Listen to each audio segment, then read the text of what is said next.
Mitchell's Plain, it actually saw breakdances. And breakdancing was there since the beginning. Most people, you know, started out with breakdancing back then.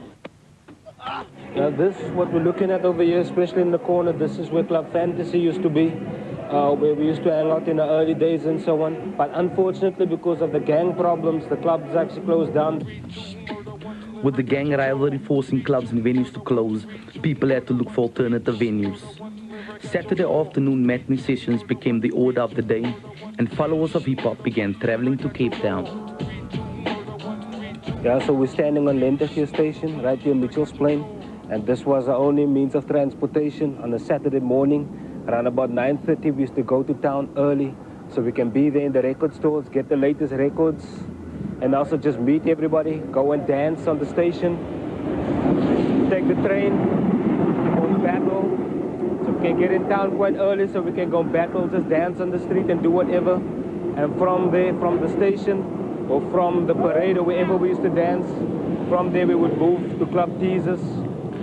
The train was more than a means of transport. It became a moving graffiti gallery and a place to meet other artists and rappers. What I'm trying to do basically is like come up with a style of my own, you see. Like a lot of other brothers, they like use like styles of other people and so on. They like, I would say like a lot of brothers imitate other brothers like who's on top already. But me, I'm basically trying to get my own style together, write my own lyrics. Yeah, I'm all about being original, man. Authenticity magnified, that's my thing. The idea behind going to town was to escape the gangsterism, but the trains ultimately caged the victims and the gangs followed the prey. And everybody was in the train, this whole gang got onto the train and they just started robbing people. And one of my friends, he got out on Bonteville station, and as he jumped out of the train, they stabbed him and slit him. They slit him open from the chest down, and that was actually the last time that I took the train. How many trains have you done? This right here, we used to battle on this platform. We used to battle all the crews when we used to come together. This was our first stop. If you see any breakdance crew, the first thing you do, you don't even greet, you just start hitting the floor. This is what you could say, maar die ding hard gerukt. There was no party like a party in Teasers. They renovated, changed, it's Monalta coffee shop now.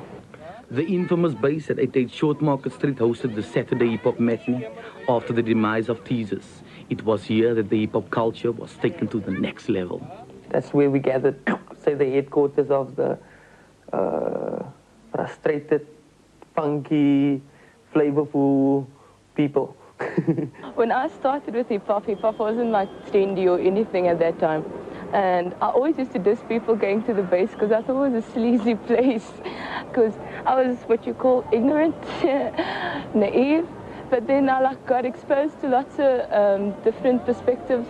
Wanna be classy, showing off with your gold that's classy. But that's basically all you can show. Put you on the stage and you flow, hell no. But then comes PSA and ability. You wanna step towards, then just take a beat. Cause I'm about the guys on the rise. I got you down to size, otherwise with no words to a pattern. To make my rapping shinier and smoother than satin. My words attach and match with a scratch. The rapper is fast to my rhymes hatch. Man, everything was just what we could classify as the bomb. En andere woorden, het ding het gerukt. Tot ze kan huk of juk, want hier was je geluk. The idea of the base was to take the talent of the streets and give it a platform, a stage to the world. No DJ can with my butt on the wheels of steel. I'm doing all I could doing. Because on this day, this is the day that the bass is going to be exposed. Okay, first up we have the Cool Out Crew, then we have Black Noise. Me, graduated at the base as a super MC. So form up the bass, get ready, move your body. So form up the bass, get ready, move your body. Black, black on whack. Black, black, black on whack. We tell it as it is, cause it's like that, yeah. Black, black, black on whack. Black, black, black on whack. Black, black, black on whack. We tell it as it is, cause it's like that. I think that you must understand the lack of infrastructure for kids to develop in terms of music in South Africa is bizarre. The impact that hip-hop has had on society, I think in South Africa, it has made society see black society from a different perspective. I think it has given people a picture of what happens in the ghettos, and a lot of the time people tend to forget or ignore. Watch and keep in touch with the community. I don't stand on stage promoting stupidity because negative topics don't suit me.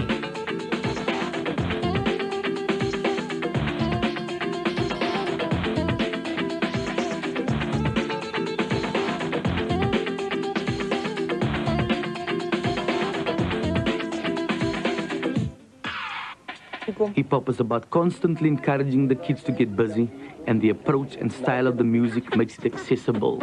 This is a story I like to tell about Nelson Mandela. You know she well, but the U is the best, and I am the rest. So come on, the rest, and you is the S.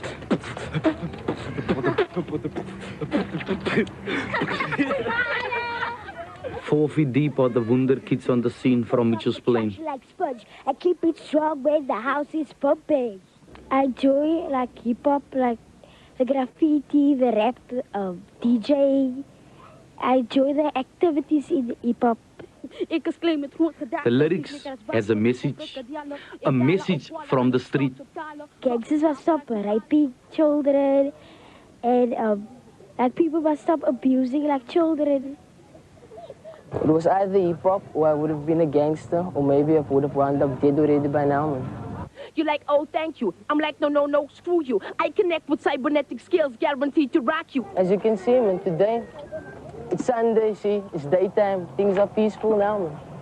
But it seems, man, the troublemakers, they nocturnal, man. They're similar to owls, you see. If it wasn't for hip-hop, I would have been most probably a part of that, man.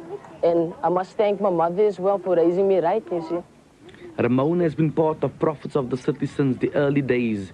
He is involved in arranging dance competitions for the kids to introduce them to the hip-hop scene. His role in POC has altered his direction in life. If it wasn't for dancing, hey, I was going to sit around doing nothing, maybe a normal job, or maybe dead, maybe in jail, I don't know. Breakdancing is making a comeback, and recently the finals of the Cape Town Breakdancing Championships were held in Easterrivier. For those that don't know, it was never gone. It was in the underground. It doesn't mean because Breakdance 1 and 2 and all those breakdance movies has gone that b-boying died out, because b-boying is still getting busy, as you can see.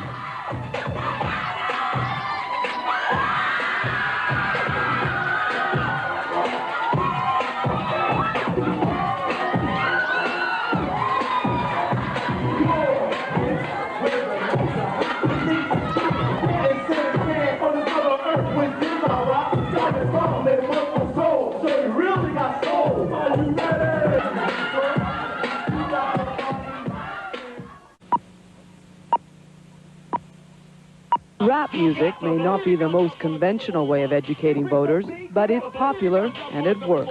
POC has received masses of media coverage from CBS to MTV. They've toured extensively through Europe and have supported major international artists like the Fugees and James Brown. In 2 weeks' time, they'll be in Europe again, this time playing with Iggy Pop. At first it was like lekker, excited. Nou, een man is al gewoond al.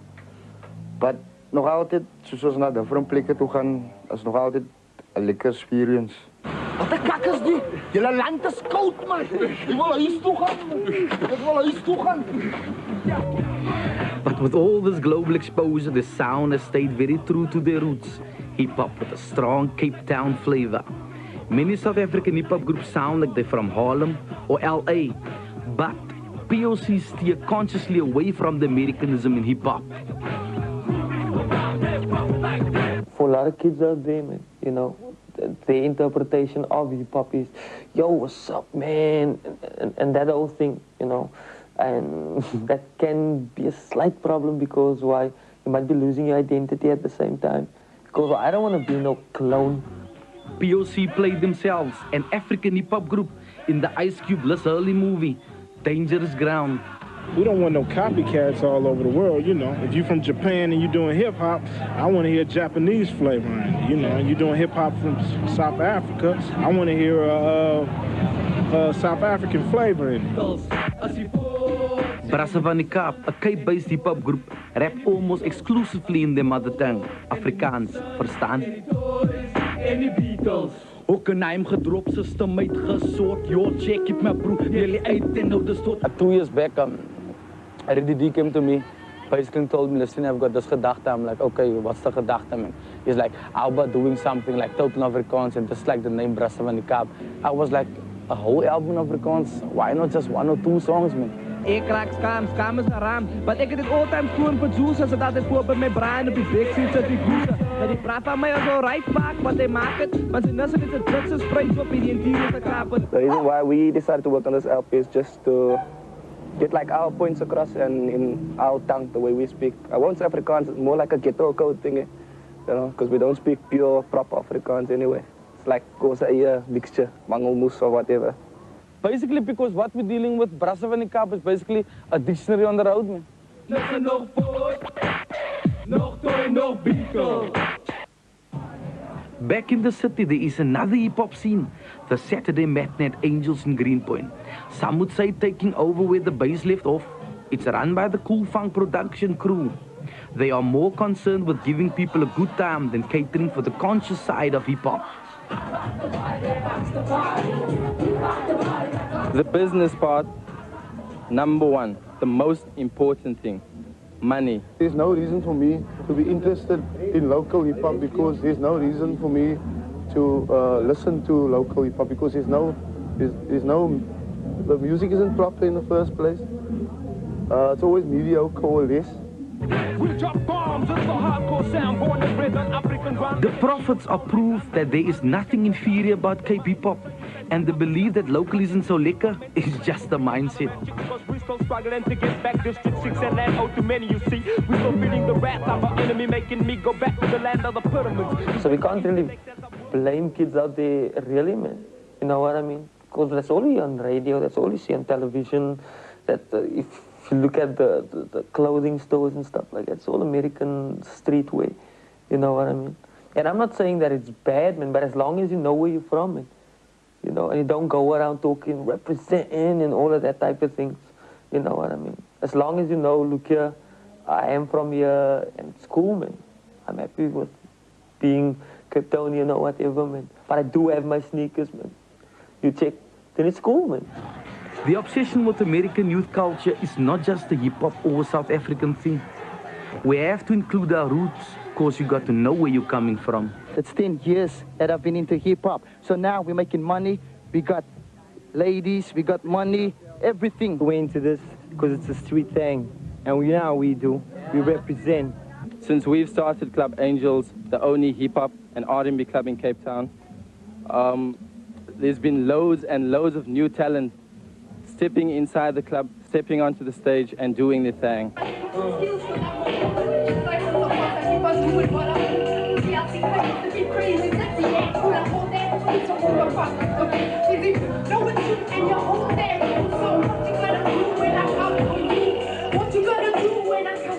You have to represent what is real. You see, you can't say I'm representing the hood, I'm representing the ghetto. If your parents basically gives you pocket money, man. I can't actually identify with that, you know. So what I'm doing is I'm skitting with the real guys, man. I'm skitting with the real brothers, the brothers who's doing for hip-hop, constantly busying, breakdancing, practicing, working on production. That's us, man. That's the ghetto rough click. Knowledge is the only life support system.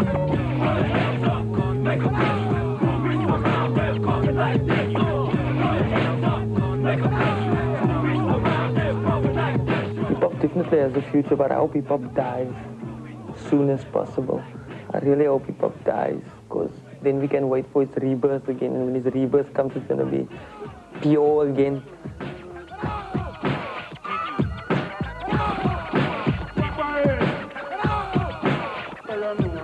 Hip-hop is basically just a way of life, man. A positive way of living and thinking, you see. That's basically what happened to me.